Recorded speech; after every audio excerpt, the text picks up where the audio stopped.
Yeah, those wins never come easily these days, do certainly they? not. You know, if you're coming to the Bears game this coming weekend in Chicago, it could be a bit more of a wintry sight. We're tracking not only cold rain that's expected in our area on Saturday evening into early Sunday, but look at this. For the first time this season for most of us, cold rain, shown by the green color, could transition to snow, shown by the white. This will likely be tapering off, though, by the time the Bears game starts on Sunday afternoon, as it looks right now.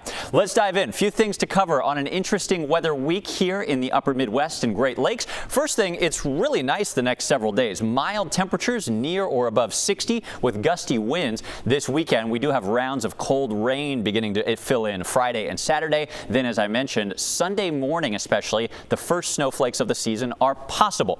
Here's a first alert on this. And remember, we're still 5 or 6 days away, so I want you to stay with us for updates. Things will be in flux. This is a first look at the coming weekend. Early Saturday, dry but cloudy. Here comes a storm from the Great Plains. It fills in cold rain. Then on the backside of this low, if it moves as we think it will at this point, it transitions to snow as a cold north wind blows in Saturday night into Sunday morning. As I mentioned, this would likely taper off pretty quickly on Sunday, but still a lot to determine this early in the game. Here's what we know and what we don't. What we do know, Saturday night, Sunday morning looks to bring Chicago's first freeze 2 or 3 weeks later than it typically comes, and a brief snow is possible area-wide. What we don't know this far out, if it's going to stick, how much it will stick, and any potential impacts. If I were a betting man at this point in the game, it looks like a very minor event, an inch or less, if it does stick, and there are probably going to be no roadway impacts whatsoever. But as I mentioned, stay with us for updates.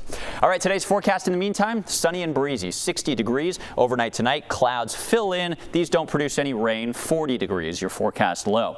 Over the next couple of days, breezy winds really stay up, especially on Wednesday. Afternoon sun on Tuesday, lots of sunshine Wednesday, but here come the rounds of showers. First early Friday, another round of rain late Saturday. This is when things could get interesting, though, before the Bears game, with a mix of rain and snow possible on Sunday.